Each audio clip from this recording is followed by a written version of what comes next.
Halo semuanya, perkenalkan aku Nur Aida Ramadhani dengan NIM G00234140 dari kelompok B9. Kali ini kita akan bahas tentang dinding abdomen. Jadi dinding abdomen berdasarkan letak dan penyusunnya itu dibedakan jadi anterolateral dan posterior. Jadi untuk anterolateral sesuai namanya dia itu di bagian depan sampai samping, sedangkan yang posterior itu di belakang. Kita bahas dari anterolateral dulu. Jadi anterolateral itu ada 7 lapisan. Dari luar ke dalam ya, itu dimulai dari kulit dulu, jelas. Di bawah kulit itu ada fascia superficialis. Fascia superficialis itu dibedakan jadi fascia Kemper dan fascia scarpa. Untuk fascia Kemper itu tuh isinya berupa jaringan lemak, sedangkan fascia scarpa itu bentukannya membran gitu, berupa membran. Selanjutnya, lapisan ketiga ada fascia profunda. Jadi fascia profunda intinya melapisi muskulus-muskulus penyusun dinding abdomen yang anterolateral. Nanti ada yang superficialis, intermediate, dan profunda. Selanjutnya, kita lapisan yang keempat itu ada musculi et aponeurosis. Jadi di dinding abdomen anterolateral itu ada 5 muskulus penyusunnya. Dibedakan jadi 2 kelompok, ada yang flat muscles dan vertical muscles. Untuk flat muscles itu tuh ada 3 muskulus. Dari luar ke dalam ada musculus obliquus externus abdominis, ada musculus obliquus internus abdominis, dan ada musculus transversus abdominis. Musculus obliquus externus abdominis ini dia arah seratnya itu inferomedial. Jadi bisa dilihat di gambar bahwa dia itu ke inferior, ke bawah, dan ke tengah. Jadi bentuknya bakalan kayak V gitu, ya kan? V gitu. Jadi kalau misalnya V. Terus musculus obliquus externus abdominis ini dia itu aponeurosisnya bakalan membentuk ligamen inguinale yang membentang dari sias ke tuberculum pubicum. Selanjutnya ada musculus obliquus internus abdominis. Nah, musculus internus abdominis ini arah seratnya supromedial. Jadi dia bakalan kayak huruf A gini. Bisa dilihat di gambar ya kan. Beda sama yang externus tadi, yang internus ini dia kayak A. Nah, selanjutnya yang ketiga ada musculus transversus abdominis. Nah, musculus transversus abdominis ini dia datar aja gitu arah seratnya, bunyinya. Nah, ketiga muskulus ini akan beraponeurosis membentuk vagina musculi recti. Apa sih vagina musculi recti itu? Jadi vagina musculi recti itu adalah lapisan yang menyelubungi vertical muscles, kelompok musculus yang kedua, yaitu vertical muscles.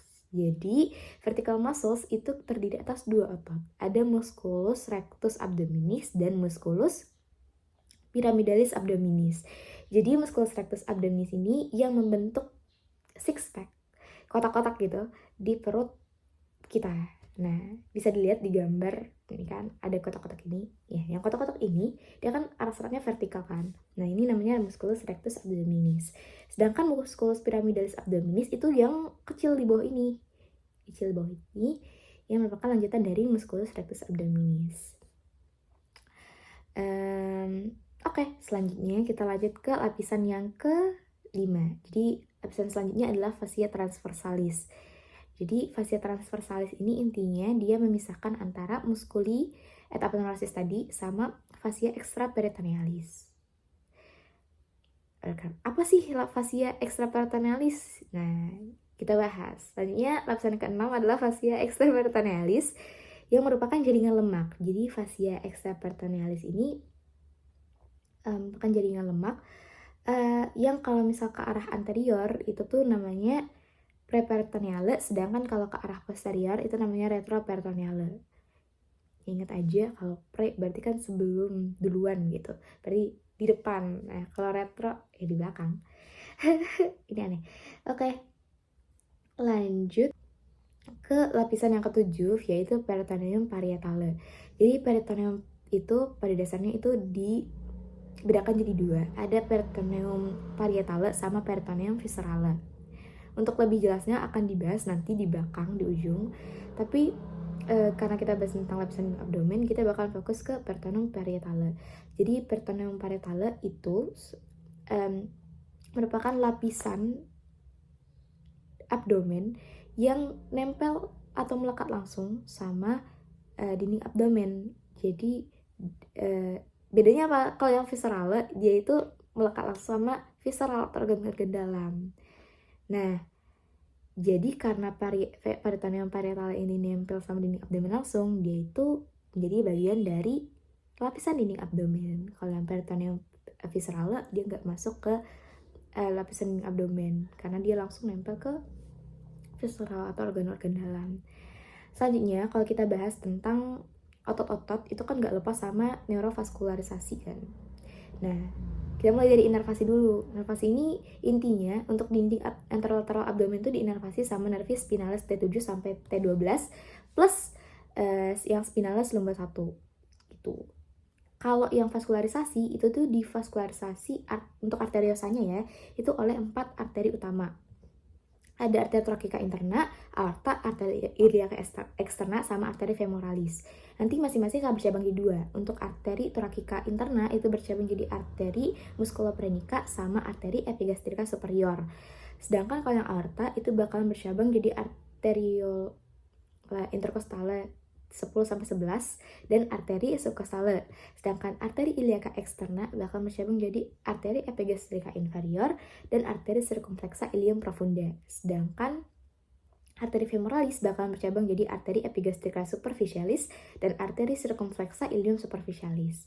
Sedangkan venosanya itu intinya drainasenya itu bakal melalui plexus venosus subcutaneus superficialis yang akan mengalir ke, kalau yang dari superior medial itu bakalan ke vena thoracica interna, kalau yang superior lateral itu bakalan ke vena thoracica lateralis. Terus kalau yang inferior itu bakalan ke vena epigastrika superior dan inferior. Nah, nanti dari vena epigastrika superior et inferior ini bakalan ke vena femoralis, lalu ke vena iliaca externa, ke vena iliaca communis, dan ke vena cava inferior. Nah, lalu gimana sih? Lalu ada suatu kondisi di mana vena cava inferior ini terblok alirannya.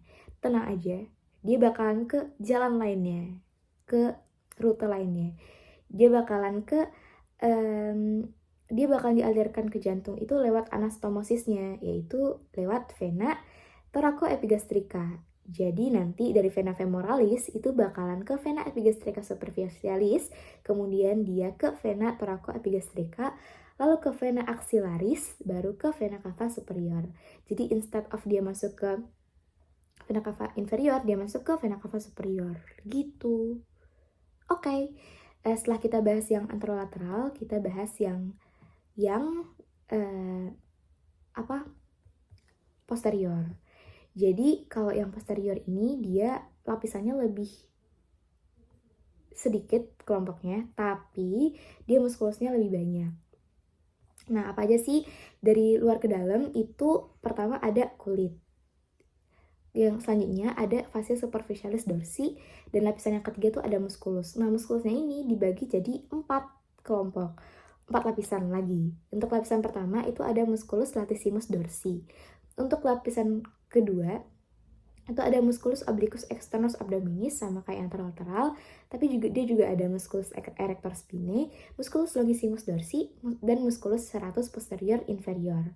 Kemudian lapisan ketiga dari musculus ini ada musculus multifidus, musculus interspinalis, dan musculus obliquus internus abdominis. Selanjutnya, lapisan keempat itu ada musculus transversus abdominis, musculus quadratus lumborum, dan ada musculus iliopsoas. Selanjutnya, ke lapisan yang keempat ada fascia extraperitonealis, jaringan lemak, sama peritoneum parietale. Nah, bedanya antara anterolateral sama posterior ini, kalau yang posterior dia nggak punya fascia profunda sama fascia transversalis. Begitu. Oke. Sekian dari aku tentang dinding abdomen. Kita lanjut ke materi berikutnya. Kali ini kita akan bahas materi yang kedua, yaitu tentang rektum. Nah, rektum kalau secara skletopis itu tuh terletak di vertebrae sacralis 3 atau VS3, tepat di linea mediana dan di anteriornya os sacrum. jadi kalau misal di pembagian 9 regio, si rektum ini ada di regio hipogastrika atau regio pubicum. Nah, sedangkan kalau berdasarkan peritoneum visceralnya dia itu termasuk ke dalam organ retroperitoneal. Iya. Terus rektum sendiri itu tuh terbagi jadi dua. Ada rektum proprium dan ada canalis analis. Kita bahas. Jadi kalau misal dilihat dari sisi luarnya, si rektum ini punya dua fleksura. Yang pertama ada flexura sacralis dan yang kedua ada flexura anorektal. Jadi karena ada dua fleksura, dia tuh kalau dilihat dari sisi lateral atau dari samping itu bakal kelihatan kayak huruf S gitu. Nah, flexura anorektal sendiri fungsinya itu untuk menjaga kontinensi tinja dengan tonus otot puborectalis. Jadi kalau misalnya kita defekasi, si flexura ini bakalan tegak sehingga tinjanya tuh bisa bergerak dari rectum proprium ke canalis analis gitu. Kalau dilihat dari sisi dalamnya, itu tuh terlihat lipatan-lipatan transversal yang kita sebut sebagai plica transversalis recti atau Houston. Nah, di bawah lipatan ini ada dilatasinya, ada pelebaran yang kita sebut sebagai ampula recti. Nah, ampula recti sendiri memiliki kemampuan untuk berelaksasi karena fungsinya itu untuk menahan akumulasi massa tinja sampai dikeluarkan saat defekasi atau BAB. Jadi, bisa dikatakan buat ampula recti ini penting banget supaya BAB itu keluar pada waktu yang tepat gitu. Nah, kemudian dari rectum proprium ke canalis analis itu tuh peralihannya itu ditandai sama yang namanya linea anorectalis atau anorectalis junction. Jadi cirinya itu juga bisa dilihat dari kalau dari perubahan plica transversalis ke plica longitudinal. Plica transversalis itu menandakan bahwa itu masih rectum proprium, sedangkan kalau plica longitudinal itu berarti dia udah masuk ke canalis analis gitu. Nah, kita berpindah ke canalis analis. Jadi, canalis analis itu tuh ada 3 segmen. Ada zona columnaris, ada pecten analis, dan ada zona cutanea. Kita bahas satu-satu. Yang pertama dari zona columnaris dulu. Jadi zona columnaris ini terdiri dari lipatan longitudinal yang dibentuk dari corpus cavernosum. Untuk epitelnya sendiri itu tuh epitel kuboid atau kolumnar. Selanjutnya ke segmen yang kedua ada pecten analis. Nah, berbeda sama yang zona columnaris tadi, pecten analis itu epitel squamous kompleks non kornifikasi. Nah, di pecten analis ini ada yang namanya linea pectinata. Jadi linea pectinata ini garis bergerigi yang mengikuti katup anal. Selain itu di pecten analis ini juga ada yang namanya valvula anales. Selanjutnya kita ke segmen yang ketiga, itu ada zona cutanea. Sesuai namanya, kutan kan kulit kan. Jadi zona cutanea itu adalah kulit eksternal yang dibatasi secara tidak konsisten oleh linea anocutanea. Terus selain ketiga segmen tadi, sebenarnya ada zona tambahan, yaitu zona hemorrhoidalis. Jadi kalau kalian pernah dengar hemorrhoid itu kalau bahasa umumnya itu kayak wasir atau ambeien gitu. Itu kan merupakan pelebaran dari vena hemorrhoidalis kan. Nah, hemorrhoid sendiri itu tuh kebagi jadi dua. Ada internal hemorrhoid sama external hemorrhoid. Sesuai namanya, kalau internal hemorrhoid dia itu ada di atas linea pectinata, jadi dia masih di bagian dalam gitu. Sedangkan kalau yang external hemorrhoid dia itu udah di bawah linea pectinata, jadi udah ke arah luar gitu. Selain zona-zona tadi, ada juga struktur-struktur permukaan gitu. Ada 3 di sini. Yang pertama itu ada columna rectalis. Jadi columna rectalis ini lipatan tunika mukosa longitudinal yang merupakan anastomose dari arteri dan vena cabang-cabang dari pars intramuscularis arteri rectalis superior. Yang kedua ada valvula anales. Jadi kalau valvula anales itu merupakan lipatan mukosa yang menghubungkan tiap 2 kolumna pada bagian kaudal. Dan yang ketiga itu ada sinus rectalis. Sinus rectalis sendiri merupakan cekungan di antara valvula anales. Nah, di canalis analis juga ada otot-otot sfinkternya. Ada 4 otot sfinkter. Yang pertama ada musculus sphincter ani externus, yang kedua ada musculus corrugator ani, yang ketiga ada musculus sphincter ani externus, dan yang keempat ada musculus puborectalis. Untuk musculus sphincter ani internus dan musculus corrugator ani itu merupakan otot polos. Sedangkan kalau musculus sphincter ani externus dan musculus puborectalis itu merupakan otot skelet gitu. Selanjutnya kita akan bahas tentang neurovaskularisasi dari rektum. Kita mulai dari inervasinya dulu. Untuk inervasinya, yang simpatis itu diinervasi sama nervus splachno-lumbalis, sedangkan yang parasimpatis itu diinervasi sama nervus planifi pelvici. Nah, selain itu, untuk rektum di bagian kaudal itu diinervasi juga sama nervus hemorrhoidalis inferior. Kita ke arteriosa. Untuk vaskularisasi arterinya itu ada 3 arteri. Ada arteri rectalis superior, arteri rectalis media, dan arteri rectalis inferior. Untuk arteri rectalis superior itu tuh merupakan cabang dari arteri mesenterica inferior. Sedangkan untuk arteri rectalis media dan inferior itu merupakan cabang dari arteri iliaca interna. Untuk venasanya sendiri itu tuh vena rectalis superior itu bakal beranastomosis sama vena rectalis media et inferior yang akan bermuara di vena porta hepatis. Sedangkan pada anal kanal, drainase vena yang di atas linea pectinata itu bakalan ke vena porta, sedangkan yang di bawah linea pectinata itu bakalan ke vena cava inferior. Jadi di materi ketiga ini kita akan bahas tentang peritoneum. Nah, tadi kan di awal kita udah spoiler dikit-dikit, spoiler tipis-tipis tentang apa itu peritoneum kan. Nah, kita review lagi ya. Jadi peritoneum itu merupakan lapisan yang menyelubungi abdomen kita.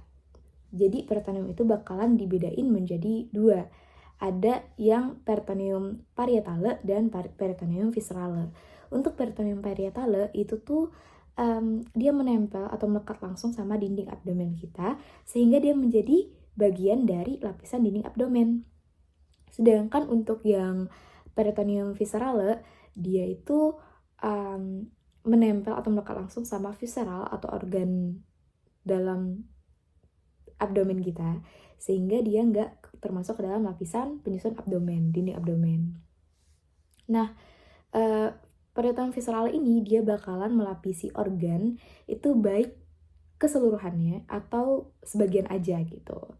Nah, dikarenakan ada 2 lapisan peritoneum ini, terbentuklah suatu ruangan di abdomen kita yang kita sebut sebagai cavum peritonei. Jadi, cavum peritonei kita ini berisi sedikit cairan serosa yang fungsinya itu untuk melubrikasi permukaan peritoneum kita, sehingga organ-organ di abdomen kita itu tuh dapat bergerak tanpa gesekan gitu. Jadi memungkinkan terjadinya gerakan-gerakan digesti atau pencernaan.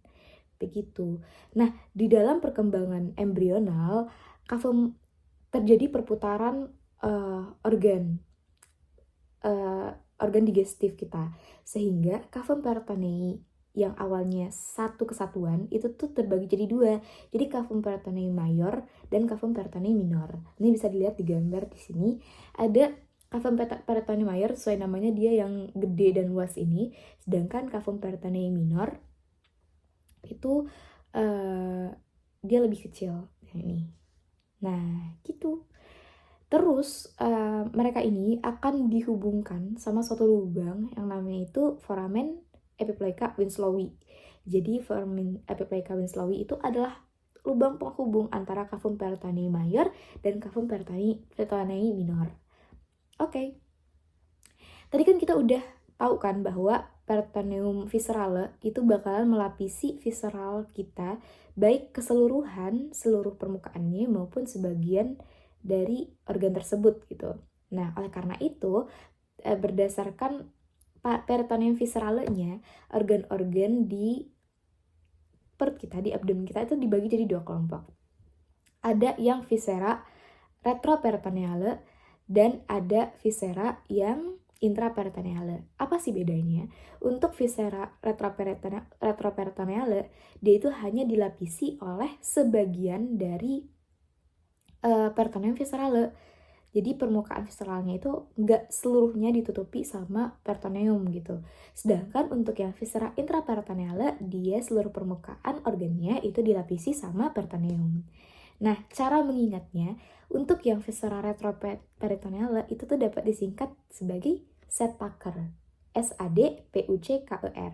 S for suprarenal gland, A aorta, D duodenum kecuali pars superior, P pankreas kecuali cauda, U ureter, C colon ascendant at descendens, K untuk kidney atau ginjal, E esophagus, dan R untuk rectum. Jadi itu cara mengingat viscera retroperitoneale. Sedangkan untuk yang intraperitoneale itu selain itu aja gitu. Nah, itu cara mengingat organ atau viscera retroperitoneale secara keseluruhan. Nah, untuk kolon itu ada teknik khususnya, ada tips khususnya. Nah, jadi di kolon kita itu kan ada pars ascendens, pars transversum, ada yang descendens, ada kolon sigmoideum, ada rectum, dan ada sigmoideum gitu-gitu kan. Nah, cara mengingatnya untuk yang vertikal bentuknya itu tuh dia termasuk ke retroperitoneal, sedangkan yang horizontal dia bakal intraperitoneal. Nah, contohnya apa aja untuk yang vertikal? Contohnya ada kolon ascendens, ada kolon descendens, dan ada rectum. Sedangkan kalau yang horizontal, yang intraperitoneal, contohnya itu ada cecum, appendix, kemudian ada kolon transversum, dan ada kolon sigmoideum. Jadi ingatnya gitu aja gitu. Nah, untuk viscera intraperitoneal itu ya tadi selain yang retroperitoneal. Jadi cukup hafalin yang set pakar tadi dan intraperitoneal sisanya. Nah, oke, lanjut. Jadi organ-organ dalam atau viscera di perut kita itu kan banyak banget. Nah, dan gak semuanya itu tuh nempel langsung sama dinding abdomen. Nah, oleh karena itu dibutuhkan suatu penghubung antara organ tersebut sama dinding abdomen supaya gak melayang bebas dan tetap di tempatnya gitu, tetap di posisinya. Jadi gak bakalan pindah ke sana kemari gitu loh. Nah, penghubung atau perekat ini kita sebut sebagai duplikator peritoneum. Jadi intinya duplikator peritoneum itu 2 lapis peritoneum gitu. Nah, duplikator peritoneum itu bakalan kebagi jadi mesenterium, yaitu alat penggantung peritonei, ada omentum dan ada ligamentum peritonei. Nah, apa sih itu? Kita bahas satu-satu. Kita mulai dari omentum dulu. Jadi omentum itu membentang dari gaster dan proximal duodenum. Dia fungsinya untuk melekatkan viscera intraperitoneal. Jadi omentum sendiri kebagi jadi 2, ada omentum maius dan omentum minus. Untuk omentum maius dia itu bentukannya kayak tirai seperti yang digambar, kayak tirai gitu kan, gede gitu. Nah, kayak penutupin gitu. Dia ada 4 ligamentum. Ada ligamentum gastrophrenica, ligamentum gastrosplenica, ligamentum gastrocolica, dan ligamentum splenorenale. Sedangkan omentum minus dia itu di atasnya, di antara hepar sama kidney ini, itu ada ligamen kecil gitu, lebih kecil daripada yang maius tadi. Itu tersusun atas 2 ligamentum. Ada ligamentum hepatoduodenale sama ligamentum gastrohepatica gitu. Nah, selain omentum tuh ada yang namanya mesenterium. Jadi mesenterium itu dia nah, selain omentum ada juga yang namanya mesenterium. Jadi mesenterium ini intinya melekatkan viscera intraperitoneal ke dinding abdomen posterior. Nah, untuk mesenterium sendiri dia tuh menyesuaikan organnya namanya. Itu contohnya kalau kolon dia namanya mesokolon. Kalau misalnya intestinum tenu dia namanya mesenterium, tapi kalau misalnya yang appendix dia bakalan namanya jadi mesoappendix gitu. Nah, yang ketiga itu ada ligamentum peritonei. Jadi dia melekatkan organ ke organ lain gitu lah, antar organ atau ke dinding posterior abdomen. Nah, ligamen tersebut tuh ada kalau di hepar dia ada 3, ada ligamen falciforme, ada ligamen hepatoduodenale, sama ligamen gastrohepatica. Kalau di gaster dia ada 3 juga, ada ligamen gastrophrenica, ligamen gastrosplenica, dan ligamen gastrocolica. Gitu. Oke, sekian dari aku. Terima kasih dan bye-bye. Terima kasih sudah menonton. Kalau ada yang nonton.